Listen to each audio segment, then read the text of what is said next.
Chapter 28. Sanzang meets a monster in the Black Pine Forest. The great sage was gazing at the Eastern Ocean, sighing sadly at being driven away by the Tang priests.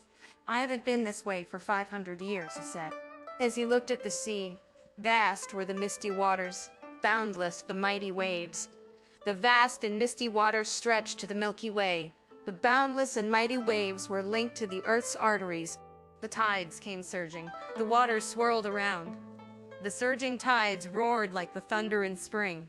The swirling waters howled like a summer hurricane. The blessed ancients riding on dragons surely must have frowned as they came and went. Immortal youths flying on cranes certainly felt anxious as they passed above. There were no villages near the coast, and scarcely a fishing boat beside the sea. The waves' crests were like immemorial snows. The wind made autumn in July. Wild beasts roamed at will. Shorebirds bobbed in the waves.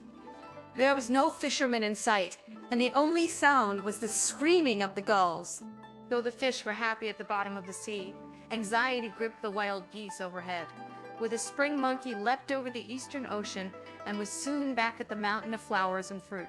As he brought his cloud down and gazed around him, he saw that all the vegetation on the mountain had gone and the mists had disappeared completely. The peaks had collapsed and the woods were shriveled and dead. Do you know why? It was because when Monkey was taken to the upper world after wrecking the heavenly palace, the god Erlang and the 7 brothers of Meishan had burned it all down. This made the great sage even more miserable than ever. There is a poem in the ancient style about the ruined landscape of the mountain. I came back to the immortal mountain in tears. On seeing it, my sorrow is doubled. I used to think that it was safe from harm, but now I know that it has been destroyed. If only Erlang had not defeated me! Curse you for bullying me like that! I shall dig up the graves of your ancestors and not stop at destroying their tombs. Go, the mists that filled the sky, scattered the winds and clouds that covered the earth. On the eastern ridge, the tiger's roar is silent. The apes howl no more on the western mountain. No sign of hare or fox in the northern valley. No shadow of a deer in the southern ravine. The blue rock was burnt to 1,000 cinders. The jade-green sands are now just mud. The lofty pines outside the cave all lean askew. Few are the cypresses before the cliff. Cedar, fir, locust, chestnut, juniper, and sandalwood all are burnt. Peach, apricot, plum, pear, and jujube, everyone. How are the silkworms to be fed without oak and mulberry? The birds cannot nest with no willow or bamboo. The crags and boulders have been turned to dust. The springs have dried up, and weeds grow in the stream beds. The earth is black in front of the cliff, and no orchids grow. Creepers crawl in the brown mud by the path. Where did the birds of yesterday fly? From what old mountain did the animals go? Leopards and pythons dislike this ruined spot. Cranes and snakes avoid the desolation. My criminal thoughts of those days past brought on the disaster of today. The great sage, deep in gloom, heard a sound from a thorny hollow in front of a grassy slope as 7 or 8 little monkeys leapt out, rushed up to him, and surrounded him. "Kowtoing, Kowtoing." "Great sage!" they shouted. "Have you come home today? Where are you playing?" The handsome monkey king asked them. "Where are you all hiding? I was here for ages without seeing a sign of you." "Why?" Tears poured from the eyes of the other monkeys as they told him, "Ever since you were taken up to heaven as a prisoner, great sage, the hunters have given us a terrible time. What with their powerful bows and crossbows, their brown falcons and evil hounds, their nets, loops, hooks, and spears, we are all too afraid for our lives to come out and play. We have to hide deep in our caves and keep away from our usual dens. When we're hungry, we filch some grass from the hillside, and we drink the fresh spring water from the stream. We've only just heard you, great sage, your majesty, and come out to greet you. Please, please help us." The great sage felt more depressed than ever on hearing this, and he went on to ask, "How many of you are there left on this mountain?" "Only about 1,000 of all ages." "In the old days," said the great sage, "I had 47,000 fiends. They all gone now. After you went away, the god Erlang set fire to the mountain, and most of us were killed in the blaze. Some of us squatted at the bottom of wells, or hid in gullies, or took cover under the iron bridge and escaped with our lives. When the fire burned itself out and smoke cleared, we came out to find that there were no more plants or fruit to feed us, making life almost impossible. So half of the survivors went away. The rest of us have been having a very lean time on this mountain, and half of those left have been caught by hunters in the past 2 years. What does he do that for?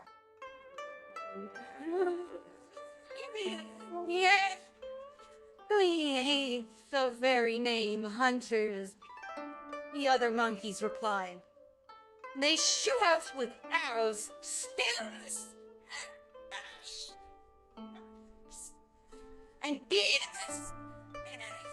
They take us away to skin us and cut the flesh from our bones before boiling us in soy sauce, steaming us with vinegar, frying us in oil, or stir cooking us with salt. Then they eat us to help their rice down. Those of us who are caught in nets or loops are taken away alive and made to dance in a ring, act, do somersaults, jump around, play drums and gongs in the street, and make fools of themselves in every possible way. Horses and cows! In every possible way.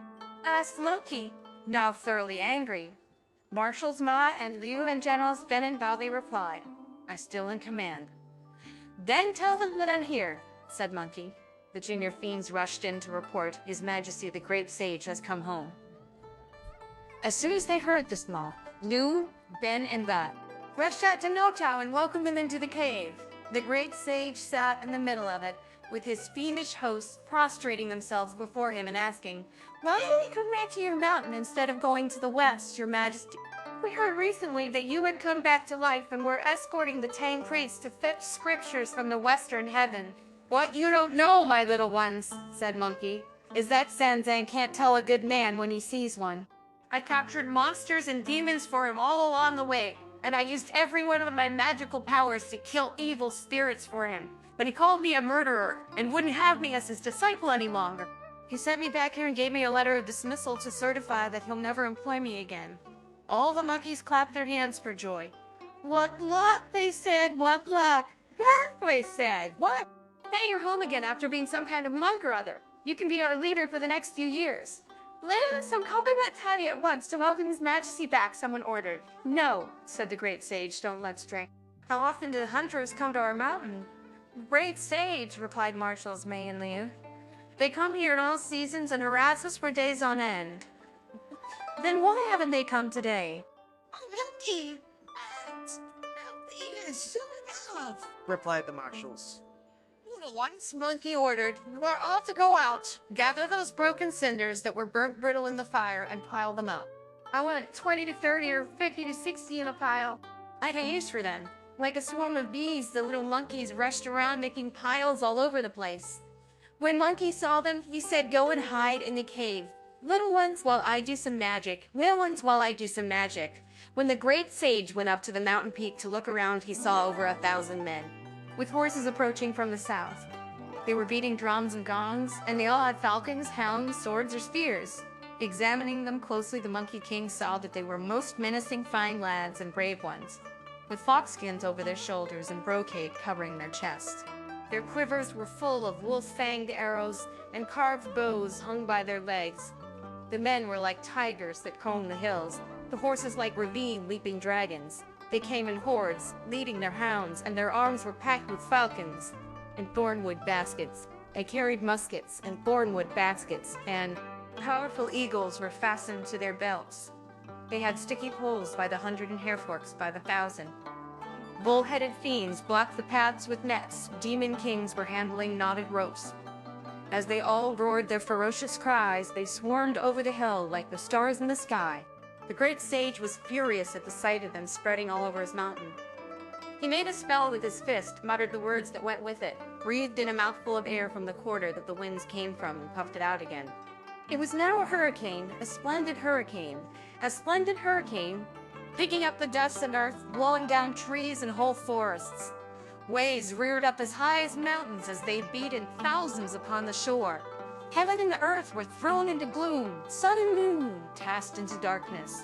One gust shook the pines with a tiger's roar, howling like a dragon as a tiger's roar, howling like a dragon as it rushed through the bamboos. Heaven belched angrily through all its orifices as flying dirt and stones brought injury and death.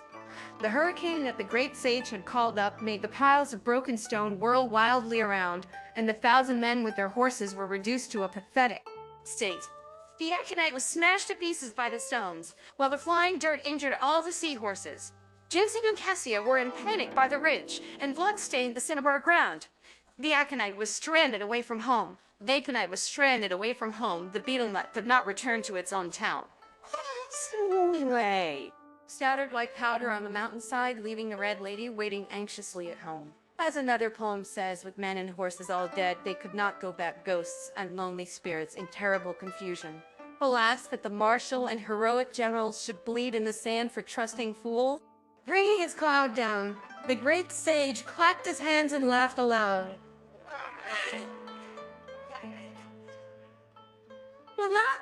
Ever since I submitted to the Tang priest and became a monk, he was always telling me, if you do good for 1,000 days, you still won't have done enough. But if you do ill for 1 day, that will be too much.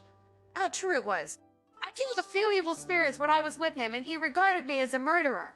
And now I've come home, I'd wiped out all these hunters. Come out, little ones, he shouted. And now that the hurricane was over and the great sage had called them, the monkeys came bounding out one after the other. Struck the clothes off the dead hunters at the foot of the southern mountain, he said. Bring them back here and wash the blood stains out. They can wear them to keep warm. Fish all the corpses into the pool that's 10,000 fathoms deep. And when you've dragged all the dead horses here, strip off their hides to make into boots and pickle their flesh. It'll feed us for a long time. I'll give you all those bows, arrows, spears, and swords for you to practice your military skills with. And bring me back all those many-colored flags and banners for us to use. The monkeys all accepted his orders.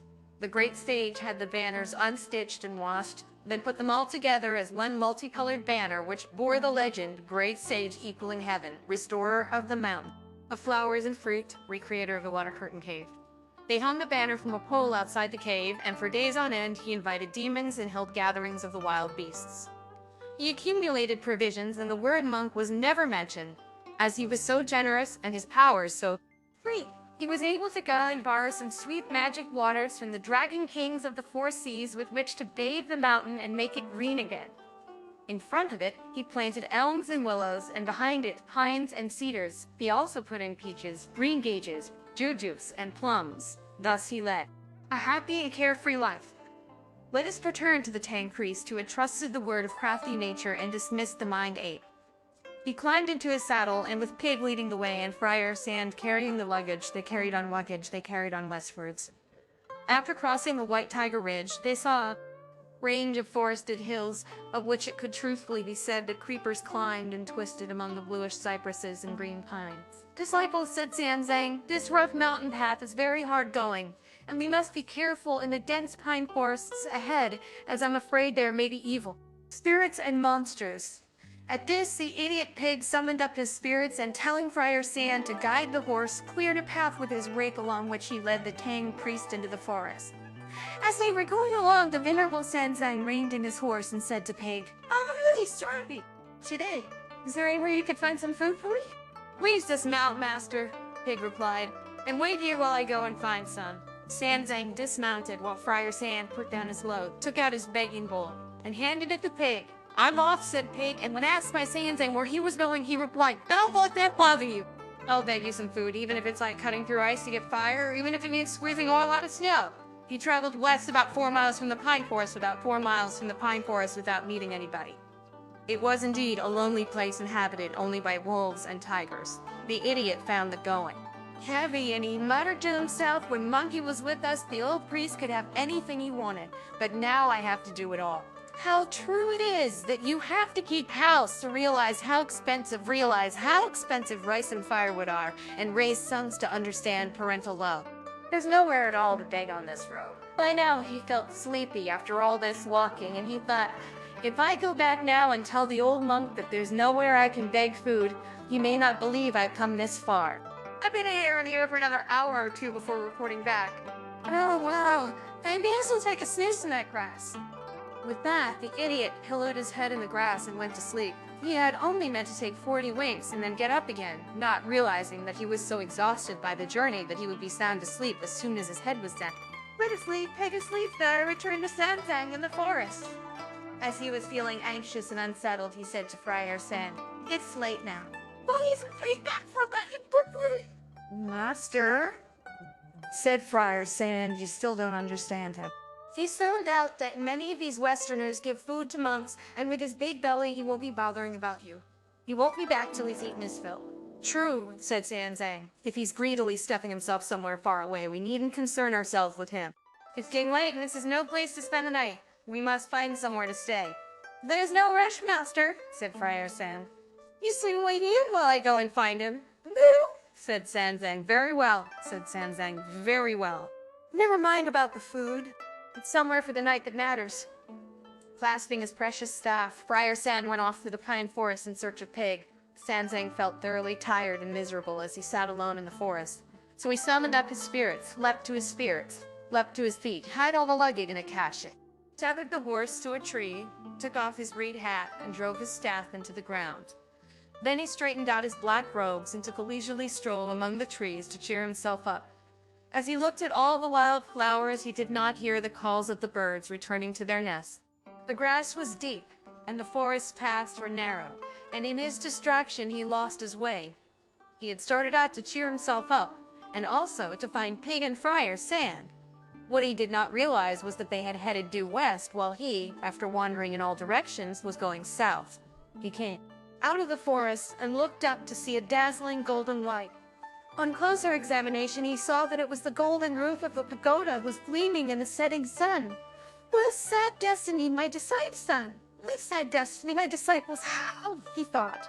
When I left the land of the East, I vowed that I would burn incense in every temple I passed, would worship every Buddha statue I saw, and sweep up every pagoda I encountered.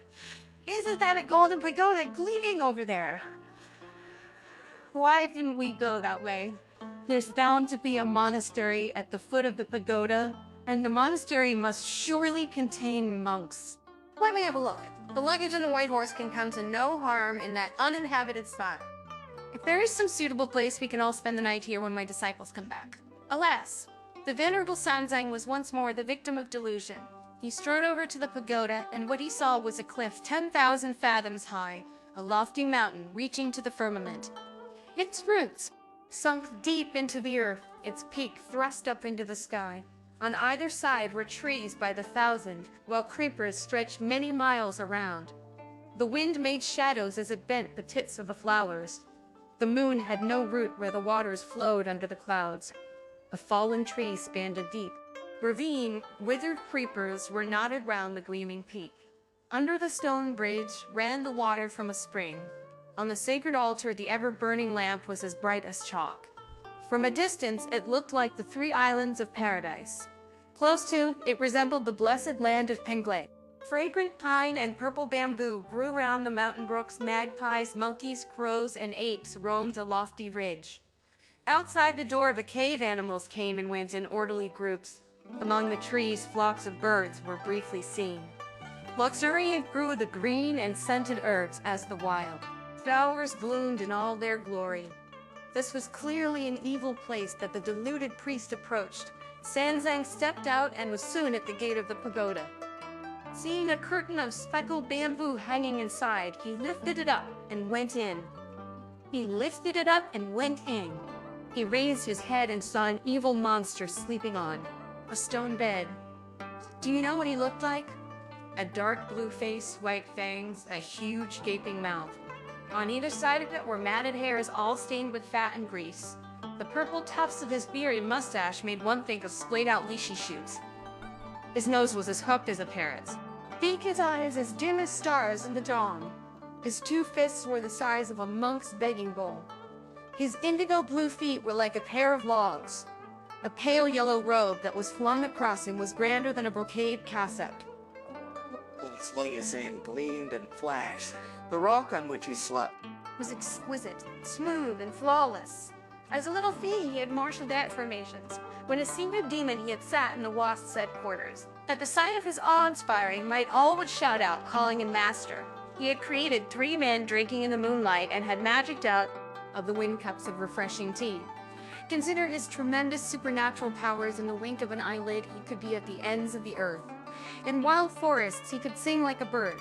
Deep in the bush, he would say with snakes and tigers. When in immortal farms, the land it bears white jade. When in immortal farms, the land it bears white jade. When A taoist master tends the fire he produces elixir. Although this little cave mouth did not lead to the Avicii hell, yet this ferocious monster was a bull-headed demon. Sanzang was so terrified at the sight of him that he shrank back, his whole body numb with terror. No sooner had he turned to go, than the monster, whose powers really were tremendous, opened a fiendish eye with a golden pupil and shouted, "Who is that outside the door, little ones?" A junior devil poked his head out to look, saw a shaven-headed priest, and ran in to report a monk. "Your Majesty, he has a large face and a round head, and his ears hang down to his shoulders. His flesh looks most tender and his skin extremely delicate. He's a very promising monk." The monster cackled and said, "This is what they call a fly landing on a snake's head, or food and clothing presenting themselves to you. Go and catch him for me, lads, and bring him back here. I'll reward you well." The junior demons rushed out after Sanzang like a swarm of bees, and Sanzang, in his alarm, started to run so fast he seemed to fly. But he was so terrified that his legs were soon like numb jelly, and on top of this, the path was very uneven, and it was twilight in the deep forest. He could not move fast enough, and the junior demons picked him up and carried him back. A dragon in shells falls victim to shrimps. A tiger of the plain can be put upon by dogs. Although good deeds always run into trouble, the Tang priests always run into trouble. The Tang priest on his westward journey has been most unlucky. The junior devils carried the Tang priest as far as the bamboo curtain and put him down outside it as they announced with great delight, "We've brought the monk back, your majesty." The old demon stole a look and saw that Sanzang, who was holding his head high with dignity, must be a fine monk. "So fine a monk," he thought, "must be a superior person, so I mustn't treat him as a nobody. If I were him, he won't submit to me. Like a fox pretending to be as uninspired as a tiger. The tiger?" He made his red whiskers bristle, his bloody hair stand on end, and his eyeballs bulge in a glare. "Bring that monk in," he roared. "Yes, sir." The other fiends shouted in chorus, pushing Sanzang inside. As the saying goes, you have to bow your head under low eaves. And Sanzang was obliged to put his hands together and greet him. "Where you live, monk?" the monster asked. "Where did you come from, and where you go from?" "And where are you going?" "Tell me at once." "I am a priest from the Tang country, and I'm going to the west on the command of His Majesty, the Tang Emperor, to ask for holy scriptures. As I was passing your distinguished mountain, I came over to visit the holy men of this pagoda. I did not realize that I would disturb your excellency, and I beg you to forgive me. When I return east with the scriptures from the west, I shall see to it that your fame will be eternally celebrated." "I thought you must be someone from a superior country," said the fiend, bellowing with laughter. "And as that's who you are, I'm going to eat you up. It was splendid of you to come. Splendid, otherwise we might have let you slip. You were fated to be the food in my mouth, so of course you came rushing here. We'll never let you go, and you'll never escape." Then he ordered the junior demons to tie him up. They rushed upon him and bound him tight to a soul-fixing stake. Only a sword in his hands. Fiend-ass. Only a sword in his hands. You fiend-ass, how many of you are there altogether? You wouldn't have the guts to go to the western heaven all by yourself. Eyeing the sword in his hand, Sanzang had to answer truthfully. "I have 2 disciples, your majesty," he said, called Pig and Friar Sand. "They have both gone begging for food outside the pine forest. Apart from them, there is a load of baggage and a white horse that I left in the wood." "Lola," said the fiend.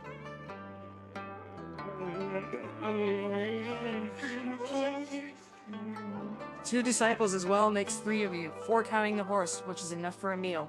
We'll go and get him." The junior fiend said, "No." The old monster said, "Don't go.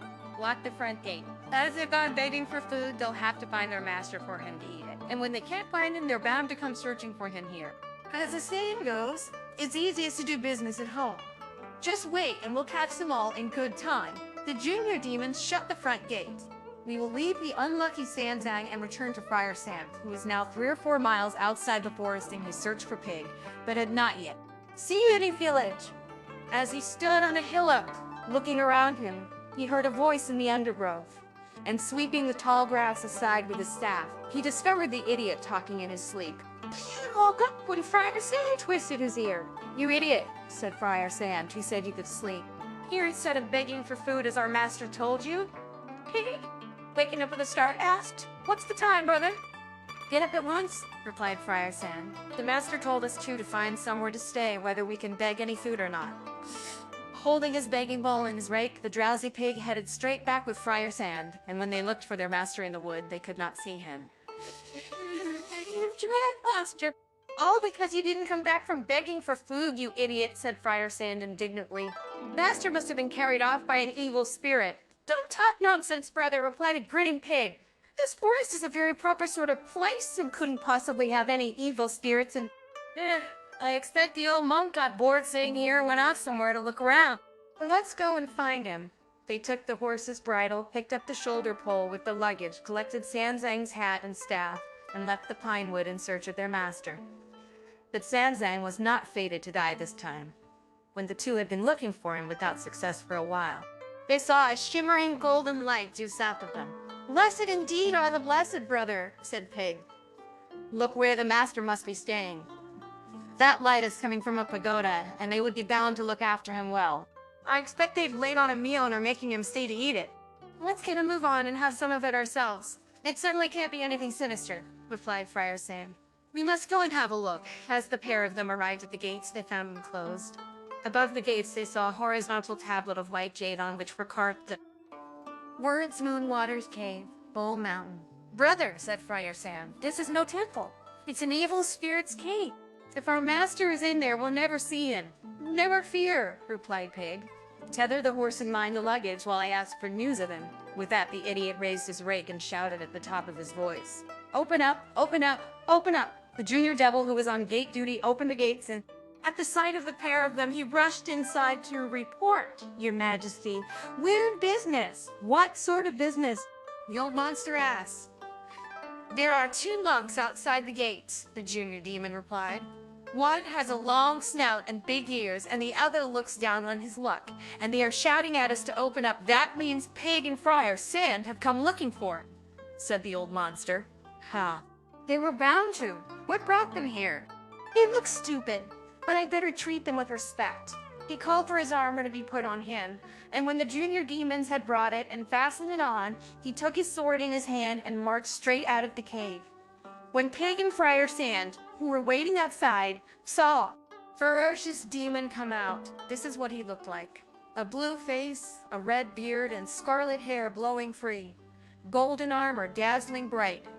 Around his waist was a belt of cowries, and his armor was strapped to his chest with cloud-walking cords. As he stood before the mountain, the wind roared.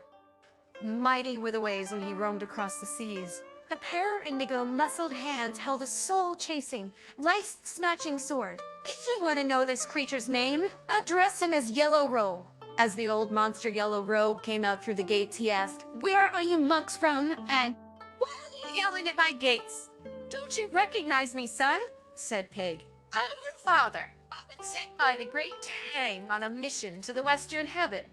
My master is Sanzang, the emperor's younger brother. If he's here, send him out at once and save me the trouble of having to smash my way in with this rake. Yes, indeed, laughed the monster. There is a Tang priest in my place. I haven't showed him any discourtesy, and I've laid on a meal of human flesh dumplings for him. Why don't you come in and have some? The idiot would have gone in quite trustingly if Friar Sand had not held him back and said, He's luring you in, brother. Besides, when have you ever eaten human flesh? The idiot saw the light as last. Then he struck at the evil monster's face with his rake. The monster sidestepped and parried with his steel sword. They both showed their magic powers as they leapt up on clouds to continue the fight in midair. Friar Sand abandoned the baggage and the white horse and rushed to Pig's aid. There was a fine battle up in the clouds between the two wolfish monks and the evil monster. When the staff was raised, it was met by the sword. The same sword parried the rake's blow. One devil general displaying his prowess, a pair of monkish gods revealing their transformations. The nine-pronged rake was quite magnificent. The demon submitting staff was truly terrifying. They came from before and behind, from left and right, but Yellow Robe was calm and unafraid. See how his blade of tempered steel shines like silver. Great indeed were his magical powers. Their fighting filled the sky with mists and clouds. Amid the mountains, cliffs crouched and fell. One was fighting for fame, so how could he stop? The others fighting for their master were completely unafraid. The others fighting for their master were completely unafraid. The three of them fought dozens of rounds in midair without issue, fighting for their very lives, and nothing could have kept them apart. If you don't know how they saved the Tang priest, listen to the explanation in the next installment.